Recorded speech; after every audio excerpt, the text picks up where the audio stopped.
आणि आता राज्याच्या विविध जिल्ह्यातल्या ठळक घडामोडींकडे एक नजर. जिल्हा झटपट. कोल्हापूर जिल्ह्यातल्या राधानगरी तालुक्यातील धामणी मध्यम पाटबंधारे प्रकल्पांतर्गत पुनर्वसित गावठाण नागरी सुविधांचा लोकार्पण आणि उद्घाटन सोहळा पालकमंत्री प्रकाश आंबेडकर यांच्या हस्ते संपन्न.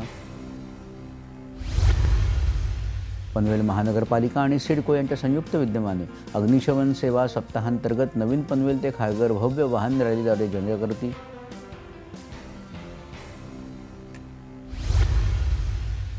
सातारा जिल्ह्यातील करंजे येथील प्रसिद्ध कालभैरवनाथाच्या यात्रेस सुरुवात.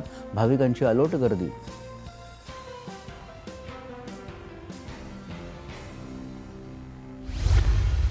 अनेक वर्षे महिलांसाठी मोफत योगवर्ग चालवणाऱ्या वाशिमच्या मुक्तांगण योग संस्थेच्या 60 महिला सदस्य ग्रीष्मकालीन शिबिरासाठी काश्मीर येथे रवाना.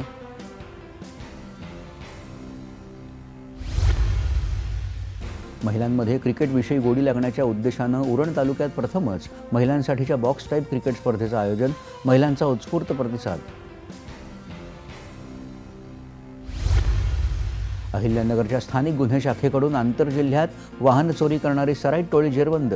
3 आरोपींकडून चोरीच्या 10 वाहनांसह साधारण 25 लाख रुपये किमतीचा मुद्देमाल हस्तगत. आणि अहिल्यानगर जिल्ह्यातील नेवासा तालुक्यातील सलाबतपूर ते प्रवरा संगम रोडवर अवैध वाळू वाहतुकीवर स्थानिक गुन्हे शाखेने केली कारवाई. आरोपींकडून 10,30,00,000 रुपये किमतीचा मुद्देमाल करण्यात आला हस्तगत. पुढील बातम्यांकडे.